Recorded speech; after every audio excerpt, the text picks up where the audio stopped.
of maths.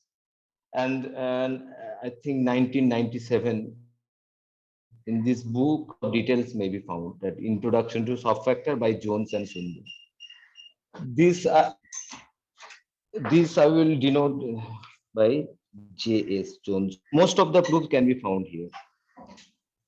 Okay, so in these two things, I will again first I will mention something about GNS construction. So GNS construction I have described for a C-star algebra. Now suppose we have a von Neumann algebra, and suppose we have a state. Now in this case, natural topology, in the sigma WT continuous topology continuous. So sigma WT continuous state. Then it is a fact that in pi phi from M to B of H phi, this will be also sigma WT continuous. H pi phi M, this will be also a von Neumann algebra. This is actually this. One can understand that this would be the case, but proof will be little bit difficult. For that, one required characterization of normality, characterization of sigma WT continuous math. So I skipped the proof. This one can find in Statila and Jetsido, for instance. So just remember that this pi phi will be also sigma WT continuous. If the given state is also sigma WT continuous, then representation will be also sigma WT continuous. Now what happens if M is a 2-1 factor? So if M is a 2-1 factor, we denote that so there exists a unique trace, as in the previous class I mentioned. So this Hilbert space, in this case we denote this by L2 of M. And the cyclic vector we denote by omega.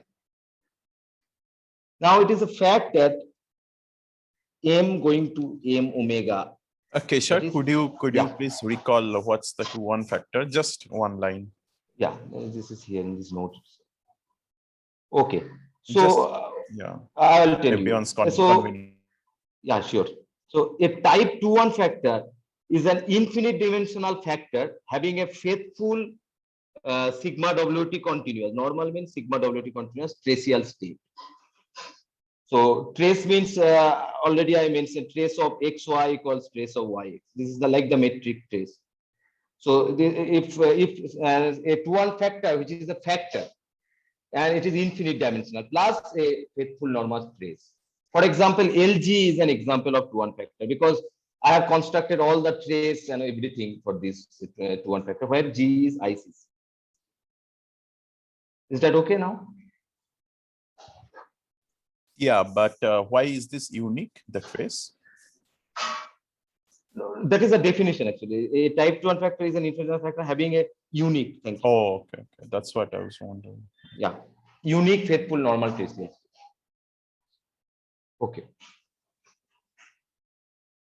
So where I am now. So I am doing the GNS construction on a 2-1 factor.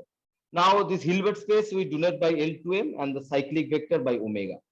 Now this M going to M omega, that is X going to X omega, is injective. Because suppose X omega is 0, therefore this is 0. And by GNS construction proof, this means that implies trace of X star X is 0.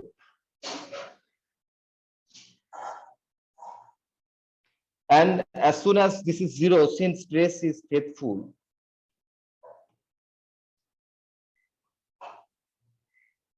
that means X equals 0. So M can be thought of as a dense subspace of M2M via this identification, X going to X omega. Okay, remember this one. This one is very crucial. Now I mentioned about Jones index.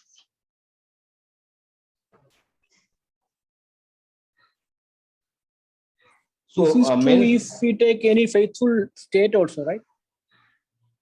This is with respect to that trace. This L2M with respect to that trace. Because it is a 2-1 factor, there exists a trace. So take this trace as the state. Okay. So that is why I have written age subtrace TR. So so in the Jones index, the first question is that this one. Suppose we have a 2-1 factor, n subset B of age. Suppose this is a 2-1 factor. Then question is, when n prime is also a 2-1.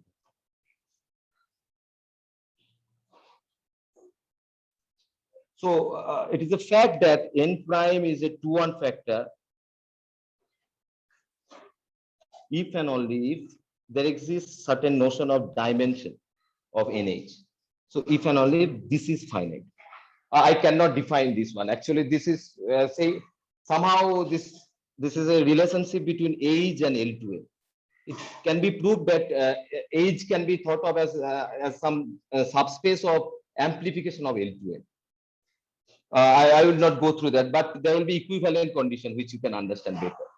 So it is it's fact that if some two Hilbert space dimension n equals dimension nk, suppose age and k are two Hilbert space such that dimension agrees, then age will be isomorphic to k. This is called Murray von Neumann dimension.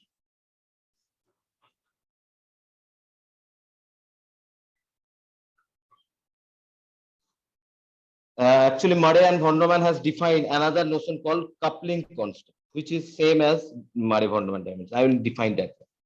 Coupling constant. You can take this as a definition of dimension in age. So, fix some vector in age which is non-zero. Then consider this subspace. This will be difficult. Consider this subspace M prime xi, closed subspace spanned by this M prime xi. So we have a projection from age onto this one. Call this projection P xi. Then, since it is invariant under M prime, one can show that this projection will belong to. This is N, not N prime xi. So P xi will be in N. Similarly, one can consider N xi, closed span by this N xi, and projection onto this subspace, call it P xi prime. So since it is invariant under N, this subspace, this will belonging to N prime. Now we define the coupling constant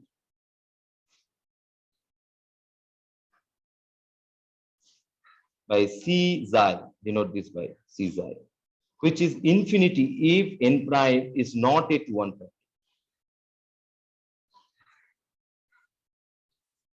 And otherwise you define, because N prime is a 2-1 factor, this has a trace. So this is trace of N of P xi divided by trace of N prime of P xi prime, if N prime is a 2-1 factor. So it is a non-trivial fact that this quantity does not depend on the chosen vector's psi. So this is the definition of coupling constant, and it is a fact that C xi is exactly equal to the Murray von Neumann dimension. Okay. So whenever n sits inside V of H, one can associate a dimension, certain dimension of the Hilbert space. So von Jones, what he did in 1983, consider a subfactor, n subset A. Subfactor means, recall that both n and m both are 2-1 factors, and identity n equals identity n. So one example was LH subset LG. That was the example of subfactor. Now, if n and m is a subfactor, von Jones has defined certain index, and this he has defined as dimension n of L2A. So H is any subgroup? That ICC. That I have mentioned. That H and G both are ICC, so it is. Oh my God. Okay. This is just an example. Now, if n and m is a subfactor, both n and m subset of B of L2m, right? So that this dimension n of L2m, this GNS Hilbert space, this is called Jones index.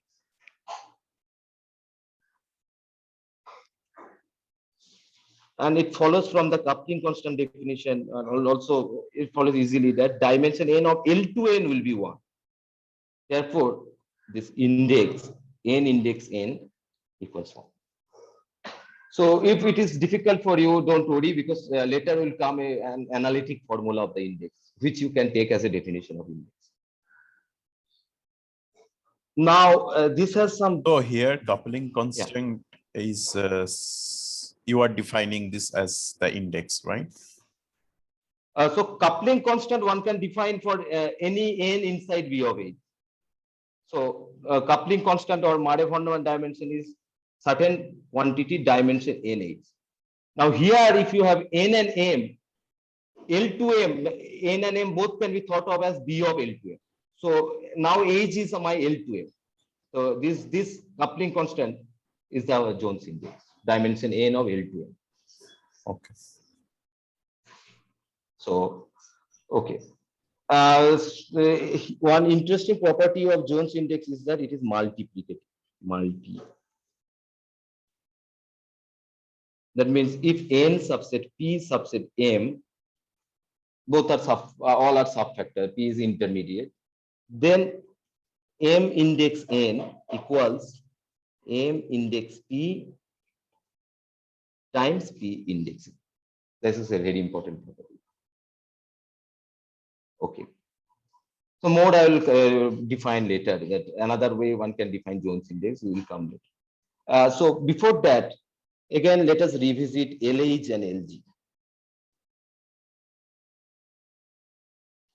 See that one can actually define a map E from LG onto L of H by E of G in G summation xg lambda G equals H in H xh lambda H. So we are just taking those elements which are coming from the subgroup. This is a well-defined map. And first property, just check that E of y1 x y2 equals y1 E of x y2, where yi is in L of H and x is in L of G. Certain bimodule type property. So it is enough to prove that E of lambda H1 summation G in G xg lambda G lambda H2 equals lambda H1 E of summation G in G xg lambda G lambda H2. Right? Because any yi in LH, the summation over all this lambda H1. But what is the left hand side? Left hand side is E of summation G in G, xg scalar, then the lambda of H1 G H2. Now recall the definition. E is defined like that. Those elements which are coming from H. Now H1 G H2 will belong to H if and only if G belongs to H. Therefore, this is summation H over H xg lambda H1 H H2. Which now everything is easy. Now it is H in H xg lambda H1, because this is a representation, so lambda H2. Therefore, this is lambda H1 H in H x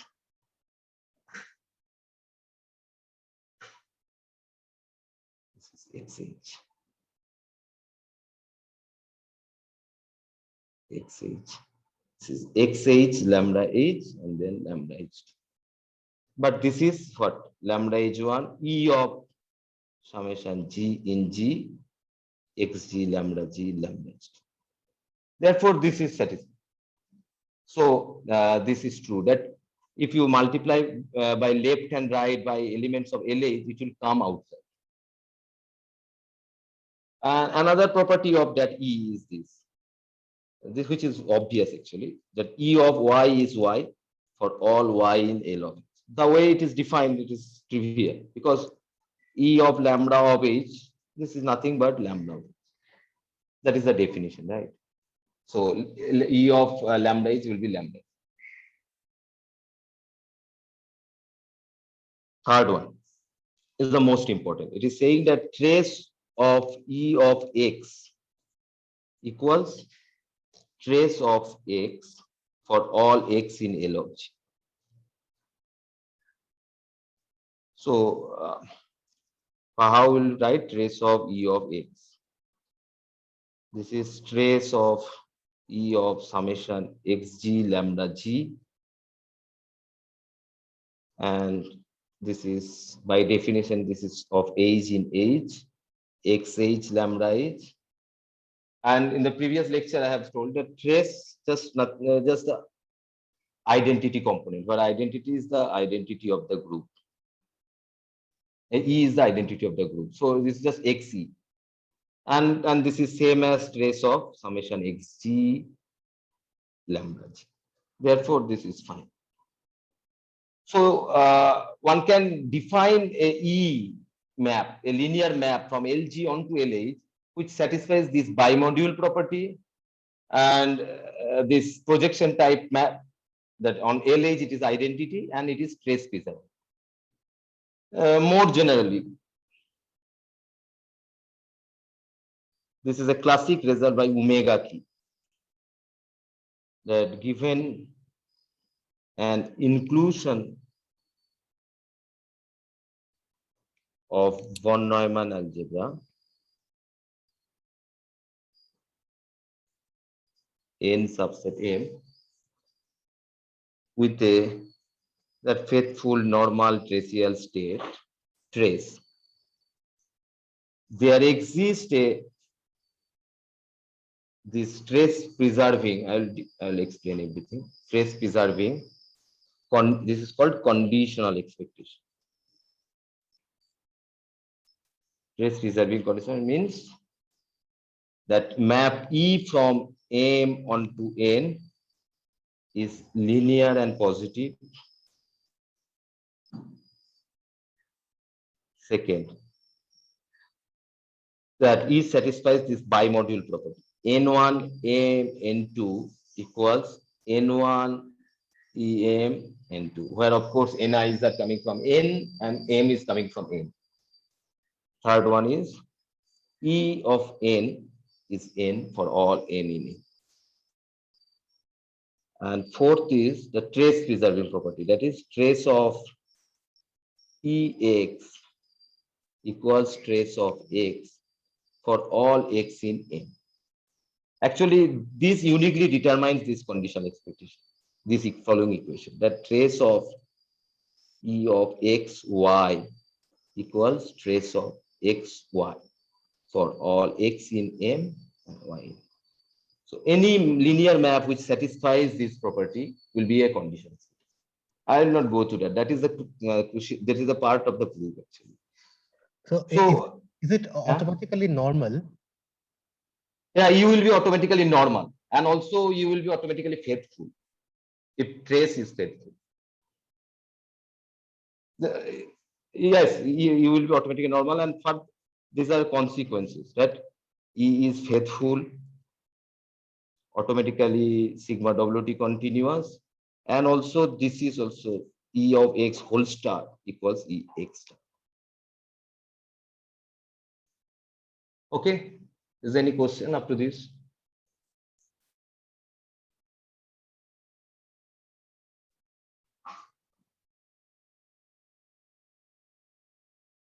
So fact is that LH subset LG has a faithful conditional expectation. Now, So we apply this for the subfactor n and m. So now it is subfactor, not just one-to-one algebra. There exists a trace preserving conditional expression by the above theorem of omega k. We denote this by E sub n. E sub n. There exists unique trace preserving conditional expression.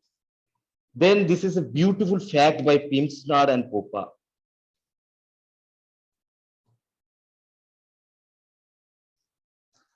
That this Jones index is actually supremum of lambda greater than 0 such that Enx greater than lambda x for all x in M plus, and then whole things inverse.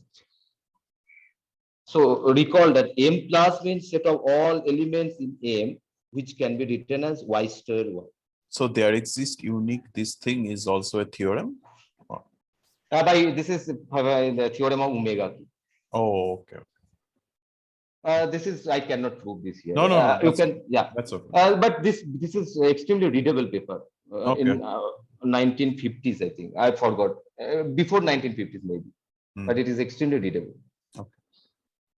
So this and this conditional expectation you can think of as our non-commutative conditional expectation. In the L infinity x mu and a sub sigma algebra, there always exists a conditional expectation. So this is more general. Even a subfact von Neumann algebra and a sub von Neumann algebra, von Neumann sub algebra, one can have this conditional expectation. This is the generalization of classical conditional expectation. And this you can take this Jones index will be called actually probabilistic index. And this you can take the definition of Jones index. If you don't understand the Murray von Neumann dimension or coupling constant, you can take this as definition.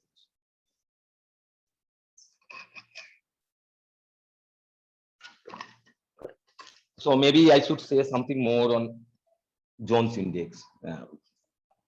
Otherwise, it might look difficult. So suppose G is a finite group now. Very simple example, finite group. Now we say that G acts on a 2-1 factor n via alpha if alpha is a group homomorphism from G to ot n. By ot n, I mean I should write it better to ot n comma trace. That means set of all automorphisms from n to n which preserves the trace. That means trace of theta of x equals trace of x. Clearly, this is a group. So we say that G acts on it one factor if this is a group homomorphism, G to ot n.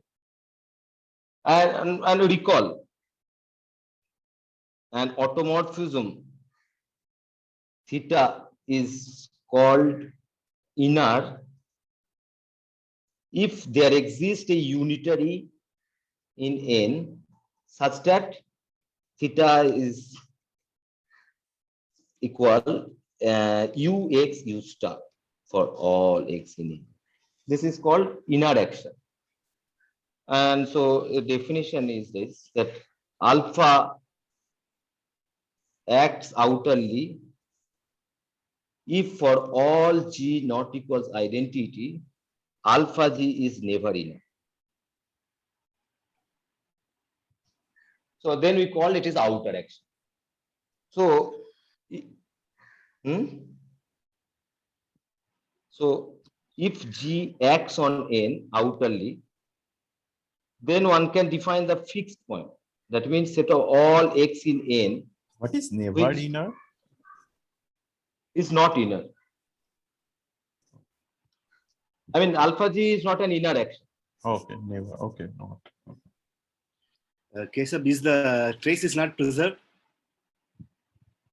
Here, yeah, I have just ot n. By ot n, I mean ot of n trace. So trace will be always preserved. It's automatically preserved. No, here you mentioning it. I'm asking. Is that not automatically preserved? No, it is not. We are taking the action which is preserved by the trace. No, trace is unique. Trace is uniquely, yes. So if you define trace compose alpha G, that will be also trace. So it is uniquely determined. Thanks. So trace. So you need not mention, right? Yeah. Yeah, because it is a 2-1 factor and the trace is unique. Right. Yeah. So this n for G is set of all x in n, which fixed by this action. Alpha G is x. So this n of G is a 2-1 factor. This is a fact. N of G is a 2-1 factor if alpha is out. And interestingly, if H is a subgroup of G, then H will also act on N, which is also outer, if G is outer. Then this is a subfactor, NG subset of NH. And it is beautiful fact that NG index NH will be the group index. So this index, Jones index, can be thought of as a generalization of subgroup index. And also, I'll just very briefly say, also one can construct the cross product. What about the index of LH in LG? I have mentioned earlier that LG index LH will be also GH. Oh, they are same. But but these are not finite group, remember. Huh? These are not finite group, G and H, ICC group, right? Then only it will be a subfactor. Oh, yeah, right. This is in the different situation.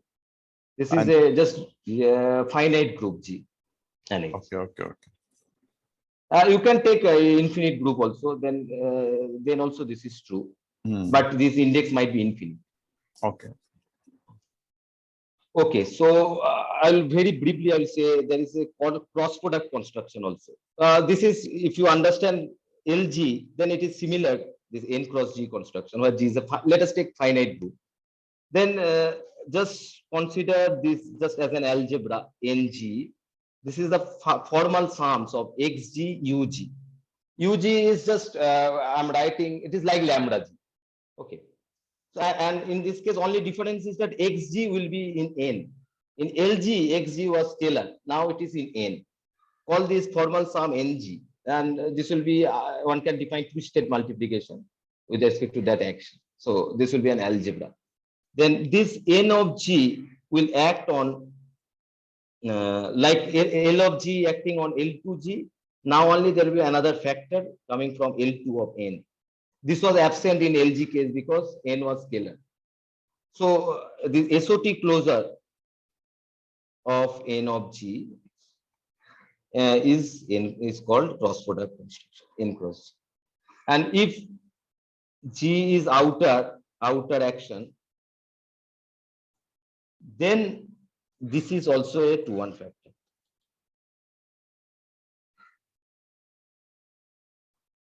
And if H is a subgroup of G, then this is a subfactor.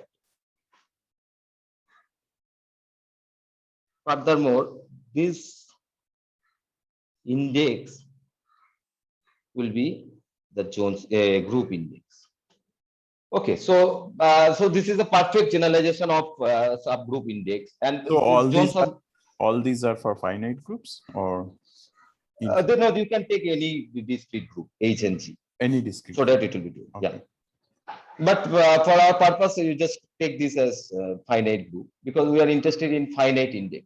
You can take G a subgroup which is finite index, but infinite group. Then also you can obtain a subfactor. Could you give an example of some group action on outer action on some fundamental algebra? Any finite group?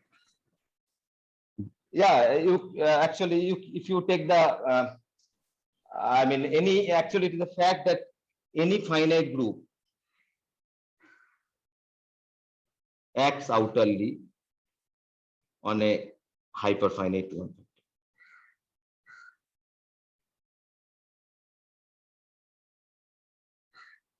So if you have, there are plenty of, there are one hyperfinite one factor, take R, and if you take any group, then this will act outerly. You can take the Bernoulli action. So R can be thought of as M2 direct sum M2 square like that, and just take the shift x, Bernoulli shift. This is just one construction. So there are plenty of examples. You can take any group which will automatically act on the 2-1 factor. No, but this is not our purpose. You can just take this as a motivation of Jones index. I have to define all the basic construction. I will not have time if we do all this cross product. You can find this detail in again Jones Sundar book.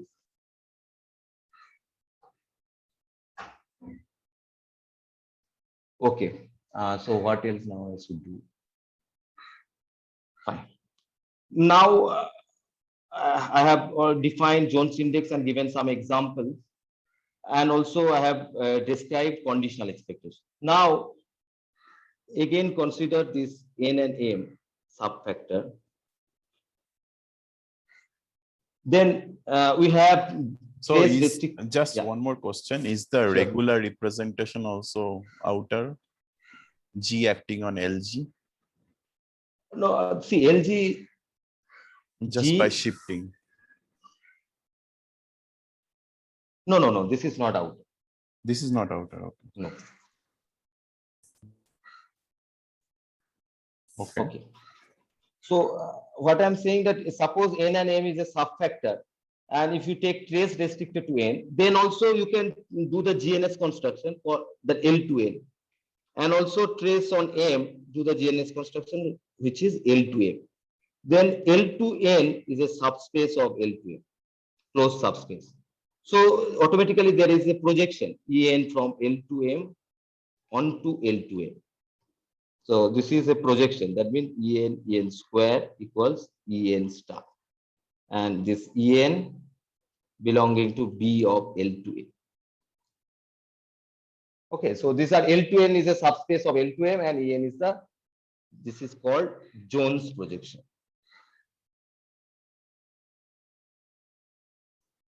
And this has this nice property that En of x omega, recall that omega is a cyclic vector. So this is equal to that En of x omega for all x in M. So if En acts from L to M to L to M, so it is sufficient to say what happens to the dense space M omega. This formula will be repeatedly used. Okay.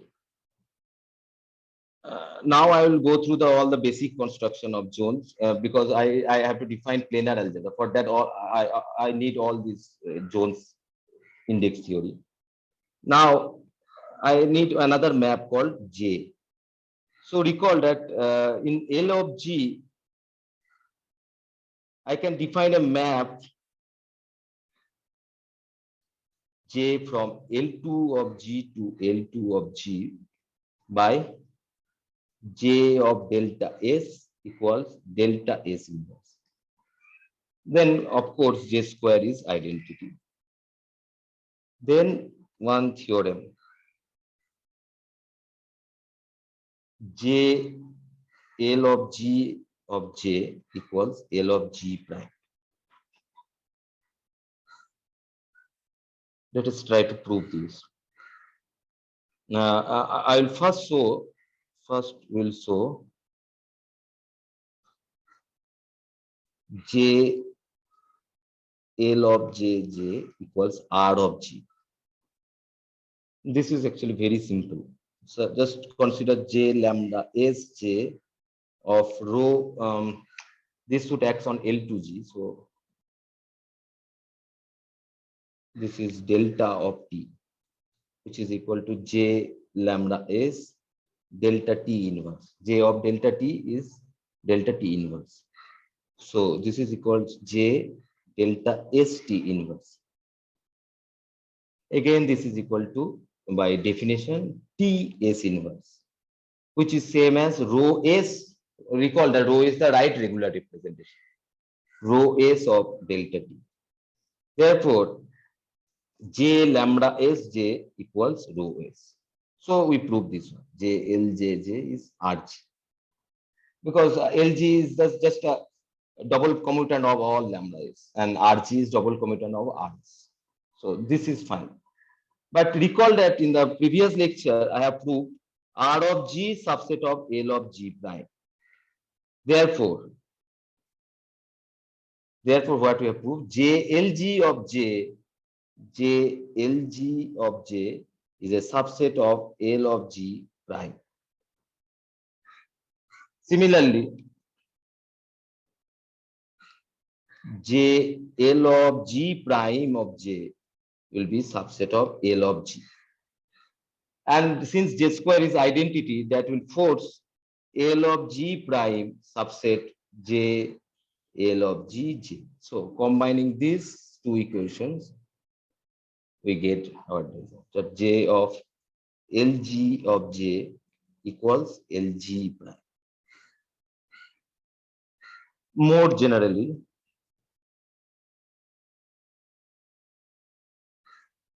one can define J from L to M to L to M by J of X omega equals X star of omega. And then one can show that J equals J star equals J inverse. In other words, J square is identity and J is anti-linear unitary map from L to M on to L to M. And this J map is very crucial in Jones index theory and Tomita-Takesaki theory. This is very important. And this is this theorem. Exactly like this J equals LG prime. One can prove JMJ equals M prime. And since J square is identity, J M prime J will be M. Okay. Fine. Now I have 20 minutes. So I'll prove various propositions. Proposition 1. First one is very important. JEN equals ENJ. Hence, JENJ is EN. So how will prove it? Just prove on the dense subspace X omega for all X in M. This is equal J En of X omega, which is ENX whole star omega, and this is equals En of X star omega. Therefore, this one is En X star omega, which is same as En of J X omega. So on the dense space, these two are same. JEN equals ENJ. So this proves proposition 1. Proposition 2. ENX EN equals ENX of EN for all X in M. If I go first, please interrupt me and ask questions. Any doubt? Okay. Proof. So ENX EN. So this I will prove that these are same on the dense space. So just consider Y omega for Y in M, for all Y in M. This is equal to ENX EN of Y omega. I am repeatedly using this fact. This one, this equation.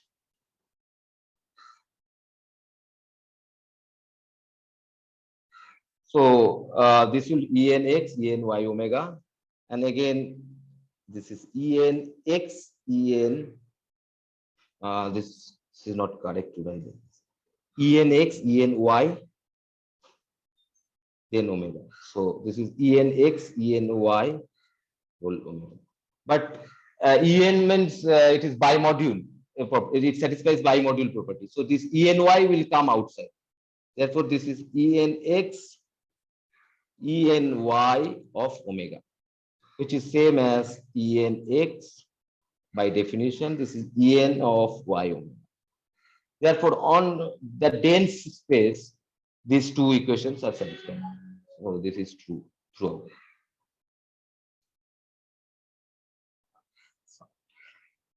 Now, this is very important to define basic construction. This proposition 3. This is saying that n equals m intersect En prime. That is, n and En, Jones projection, they commutes.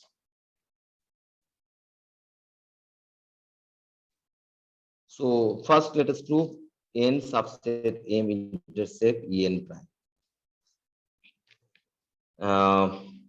So we have to prove that n equals En of n.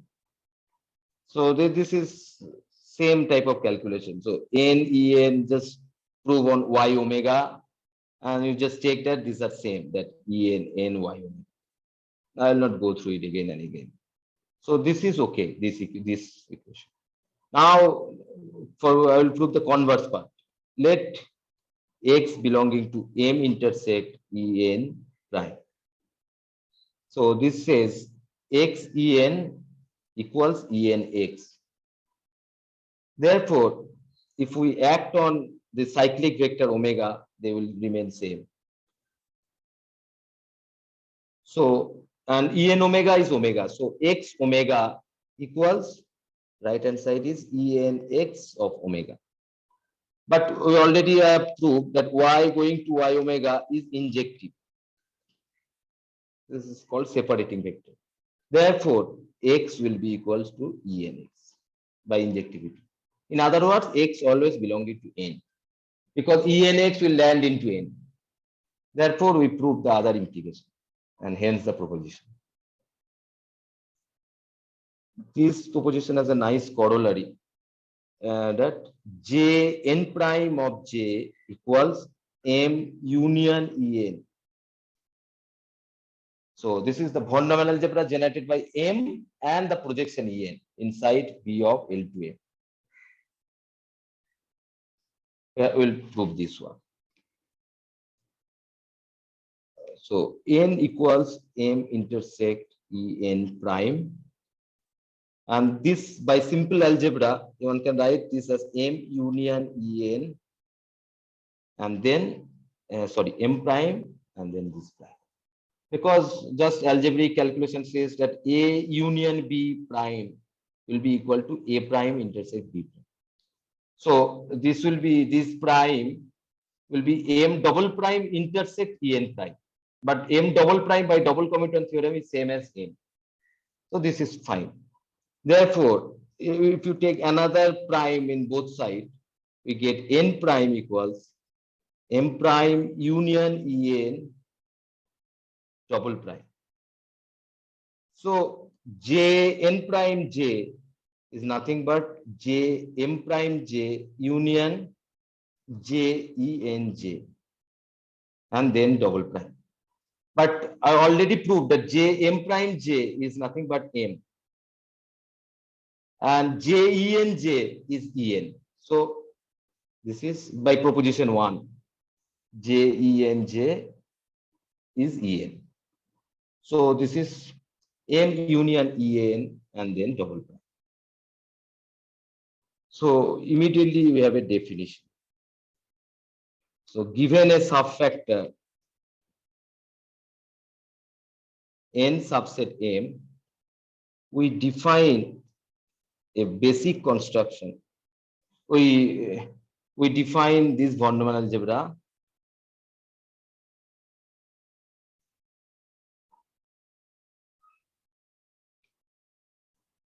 So we call this von Neumann algebra the basic construction. You can say Jones basic construction.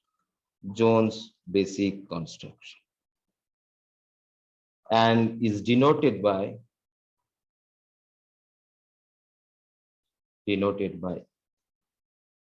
M and En. So, and it is a fact that this is also a subfactor. I'll come to that immediately. So this previous corollary is saying that j n prime j equals to the basic construction. So this basic construction will be a 2-1 factor if and only if n prime is a 2-1 factor. And as in the beginning I mentioned, n prime is a 2-1 factor if and only if the Jones index is finite. So fact, the basic construction MEN is a 2-1 factor if and only if this index is finite. And furthermore, this is again a subfactor. So we have started with a subfactor n and m. We have obtained another subfactor. It's like a reflection of n. So we obtain m and men. So this is a subfactor. And this index is also same. Men, index of m equals Jones index. I'm sorry that it is too abstract, but nothing can be done. Before planar algebra, I have to define all these. And one example of this, you can take this n power g subset n. Suppose we started with this subfactor, whose index we already mentioned, n index ng equals mod of g. Then the basic construction will be n cross g. So this is the basic construction of this subfactor. And also, this is easily verified here because n cross g index n, this is also mod of g. Okay. What is the projection explicitly? Which projection? En.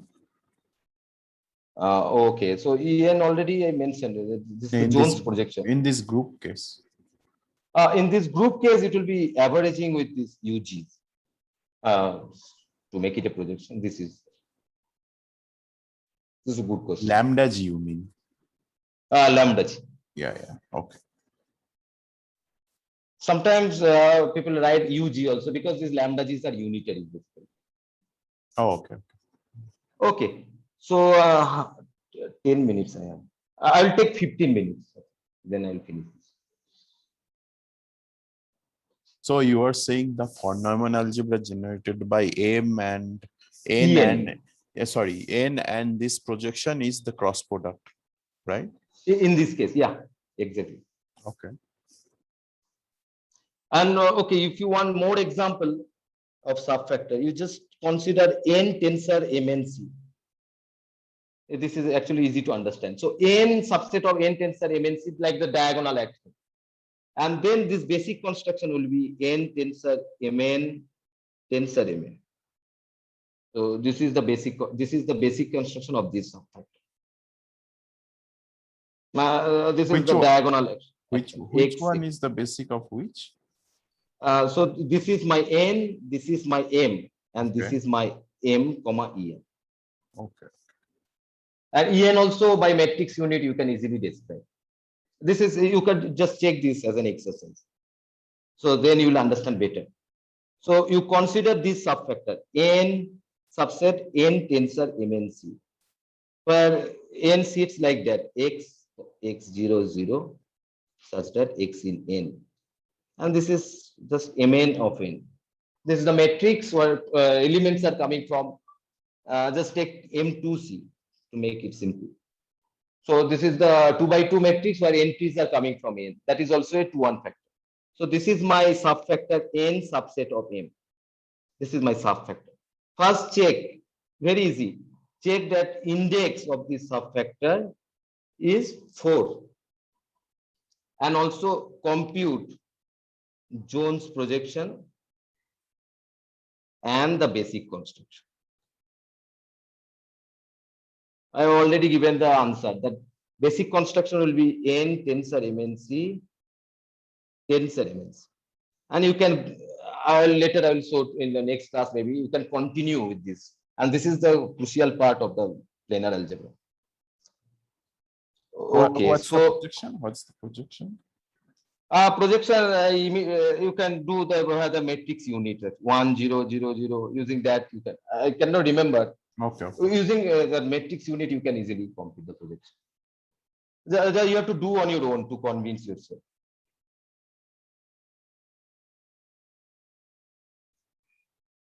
Just do this exercise. What is find the Jones projection and find the basic construction. The Jones projection will involve the matrix unit. Fine. Now I'll without proof I will state two important theorem.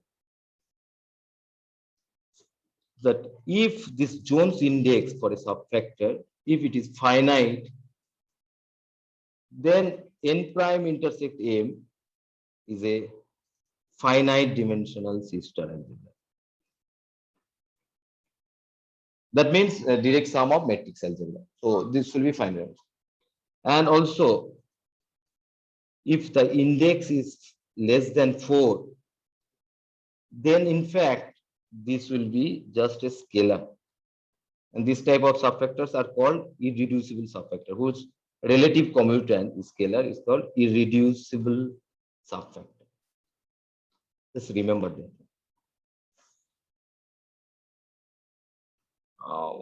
Again, we continue with some propositions. Proposition 4.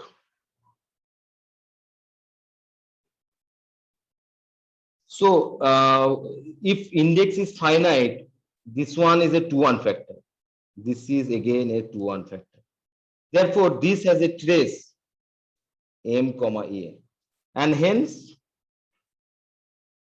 a trace preserving conditional expectation, which we call E of m. This is from this men onto m, this conditional expectation. Then this is a very non-trivial fact that em of that Jones projection en, this is equal to, this is basically a scalar, and this scalar is men of en. Yes. So you remember that the omega p statement I have mentioned that this is certain operator which satisfies this equation, that trace of it is trace preserving. Therefore, it is enough to show that trace of xen equals trace of men of en times trace of this trace is in m comma en, because men is a 2-1 factor, so this trace is coming from that, and this trace is in m for all x in m. We have to prove this one. Then this is immediate by omega. So first we'll try this for x in n. We'll first prove it for x in n. So in the proposition 2, we have proved that basically x en and equals enx. So x and en commute. Therefore, this map x is going to trace of men of xen. This is, one can check that this is a trace on n. Therefore, by uniqueness, because there is a unique tracial state, so up to renormalization, this is this xen will be some scalar times trace of nx, because this is also a trace and this is also a trace on n, so up to constant they will be same. So put now x equal 1. Therefore, trace of men of x will be equal to x is 1, no? So of en equals alpha. So we have already computed the alpha. So this says that this equation is being satisfied for x in n. Now we have to prove for m. So trace of men of for all x in m, xen, just write this as men xen times en. This is a projection. Now property of trace says that this en will come left hand side. Therefore, this is trace of men xen because of trace. So this is equal to trace of men. This is enx of en. That is the first proposition. Second proposition we have proved that this was proposition 2. ENX EN is ENX. Therefore, we put it here that this is ENX here. Now this is an element of N. So for that, we know that we have already proved that this equation is satisfied. Therefore, this is trace MEN of En times trace of M of ENX. But this is trace is conditional expectation is trace preserving. Therefore, this is trace of MEN times trace of X. So we prove this thing that EM of En is a scalar, and in fact this scalar with some more work one can show that this scalar. So again we'll write that this scalar, which is trace of MEN of En, which is nothing but Mn of inverse. This you can play with the Murray-von Neumann dimension coupling constant. You can prove it easily. That this is equal to Mn inverse. So now this En is En, right? En is a projection. En is the projection. So you wrote something. Just go above. Where here? Just trace of. No. When you are computing the trace. Yeah. Here. Huh? Trace of. Just before this sentence. Before this sentence. Yeah. Before this sentence. Before. Just go up a little bit. Yeah, up. Yeah. Huh? So okay. Here you have written XEN. That's XEN, right? That is XEN. This is the projection. En square is En. And then by property of trace of XY equals trace of YX. So I brought this one left hand side. So I got ENX here. This is our A and this is B. And trace of AB equals trace of BA. Okay. So B will come up. That's why you are writing this EN. Okay. Yeah. Okay. And I wanted to use that proposition. When ENX EN will be ENX EN. Okay. And I already proved for A in this. Okay. So moral of the story is that EM of En, a priori it is not clear why this should be a scalar. But I have proved that this is a scalar. And in fact, one can prove this scalar is equal to the Jones index, inverse of the Jones index. And this has some very beautiful corollaries. First corollary that if this index is 1, if and only if N equals N. Let us quickly prove. Can I take 5 more minutes? Then I will finish it. Yeah. Okay. So I already proved that if N is M, then since dimension of N, L to N is 1, therefore this Jones index clearly is 1. This is fine. That if N and M is same, then coupling constant will be 1. That is fine. But converse, suppose this M of N index, this is 1. Therefore, by the previous corollary, we have trace of MEN of En equals Mn inverse is 1, right? So this is equal to 1. And so this is equal to trace of MEN because this is a state of 1. And since trace of MEN is faithful, therefore we conclude that En equals 1. But what we have proved? We already proved that what is N? N equals M intersect En prime. And since En is 1, that will force N equals N. So this is some beautiful application of various propositions we have proved. And this says that Mn first value of the index is 1. So next question, what is the next value of the index? So if N not equals M, then one can prove that Jones index will be greater than 2. In particular, Mn cannot take values inside 1 and 2. In fact, when Jones proved this result, he wanted to publish this index for subtractable. Then Alan Kohn said that you just go on and with this construction and you should get all the Jones index values. Then it took a lot of time for him. But this is the first important result in that paper, that in between 1 and 2, there are no values of the index. So for that, so what we have N, M, and we have this chain of 2-1 factors, N, M, and M1. And we have by multiplicativity of index, M, so I got some message that are the Jones index. What is this message? I cannot see the message. Can somebody say? So he's saying, are Jones index always integers? If not, can we say when they are integers? No, Jones, I will immediately see that Jones index is not integer. After 1, it is taking 2.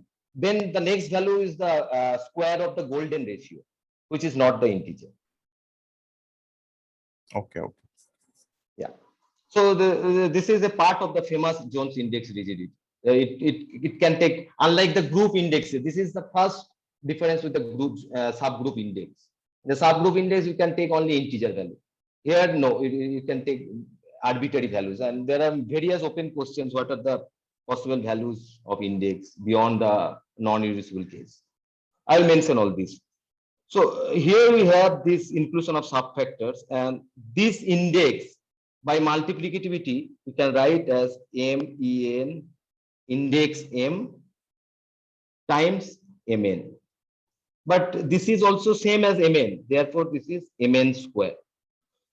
Now we have a projection En inside N prime intersect Men. So this is not a scalar because we have something En.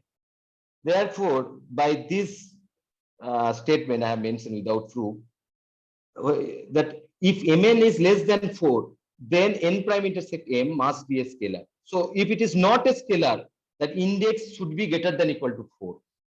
Since it is, in our case, N prime intersect this Men, it is not a scalar because some projection is there.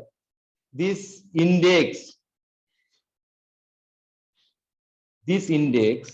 that is Men index N, which is nothing but Mn square by this computation, this must be greater than equal to 4. Therefore, Mn should be greater than equal to 2. So in the next class, I will say this famous Jones index rigidity theory. Index rigidity theory, which says that this index can take only these values, 4 cos squared pi by n, such that n greater than equal to 3, and then all the half line from 4 to infinity. And he explicitly constructed subfactor which will take all these values. So first value is 1 if n and m are same, then 2, then it is 4 cos square pi by 5, which is the square of the golden ratio. Then next value is 3, like that it is continued. And for the, to prove this, Jones has this surprisingly simple idea that you have n and m, and then you continue Men, then again continue like that, and you will get series of projection, Jones projection, En, Em, like that. And you have to play with this, all this Jones projection and taking the trace. So I'll briefly mention in the next class this one. And fact is that this is the starting point of planar algebra. This is called iteration of basic construction.